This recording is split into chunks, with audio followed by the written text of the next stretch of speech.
उस ईश्वर ने तराश कर अपने लिए ही बनाया हो। उसके चारों तरफ 8 पुतलियां थीं। हर एक पुतली अपनी अलग ही छटा बिखेर रही थी, पर कुछ कुछ जगहों से उसके दिव्य रत्न हट गए थे।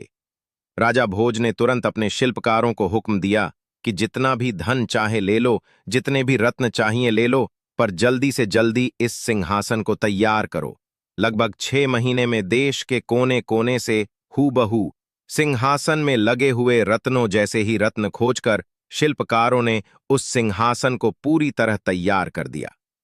पूरी तरह तैयार होने के बाद जब धरती के अंदर से निकला वो जादुई सिंहासन जब पूरी तरह तैयार हो गया, तब राजा भोज उसे देखने के लिए आए तो उन्हें अपनी आंखों पर विश्वास नहीं हो रहा था कि वो ऐसा कुछ देख रहा है। उस दिव्य सिंहासन को देख भोज को लगा जैसे उस ऊपर वाले ने बड़ी फुर्सत से सिंहासन को तराश कर सिर्फ और सिर्फ उसी के लिए बनाया है।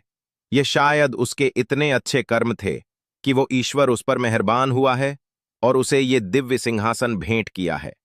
अपने मन में ऐसा विचार कर राजा भोज ने पंडितों को आदेश दिया कि एक शुभ मुहूर्त और उत्तम तिथि निश्चित करें ताकि वो स्वयं उस दिव्य सिंहासन पर बैठ सके।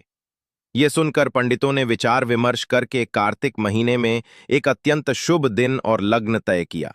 वो तिथि हर प्रकार से उत्तम थी। पंडितों ने कहा, हे राजन, उस दिन आप सिंहासन पर विराजमान हो सकते हैं। समय अपनी गति के साथ बीता और आखिर वो शुभ दिन भी आ ही गया जब भोज को उस दिव्य सिंहासन पर विराजमान होना था। राजा भोज ने इस शुभ दिन को बहुत बड़ा बनाने की सोची। वो इस दिन किसी प्रकार की कोई भी कमी नहीं छोड़ना चाहता था। उसने अपने राज्य के सभी छोटे बड़े राजा, विद्वान, पंडित, जादू टोने के जानकार, दूर दराज के प्रतिष्ठित व्यक्ति सभी को निमंत्रण भेजा। स्वयं राजा ने स्नान किया और उत्तम वस्त्र धारण किए। वेद पाठी पंडित वेदों का उच्चारण करने लगे, गंधर्व मधुर गीत गाने लगे, भाट राजा की वीरता और यश का बखान करने लगे और विविध प्रकार के वाद्य यंत्र बजने लगे। पूरे महल में आनंद उत्सव की लहर फैल गई।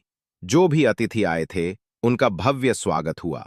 ब्राह्मणों को गांवदान में दिए गए, युवाओं को स्वादिष्ट भोजन और जो कुछ उन्होंने मांगा वह प्रदान किया गया। गरीब लोगों को वस्त्र भेंट किए गए, आम जनता को इनाम और भेंट दी गई। सारा नगर दान दक्षिणा और नेकी से भर गया। शाही सेना को विशेष भोजन और इनाम मिले। राजा के अपने खास सेवकों को अलग अलग प्रकार की कृपा और नवाजिशें दी गई। संक्षेप में कहें तो जो भी लोग उस सभा में उपस्थित थे वे सब जय जयकार कर रहे थे। नगर के छोटे बच्चे से लेकर बूढ़े तक, गरीब से लेकर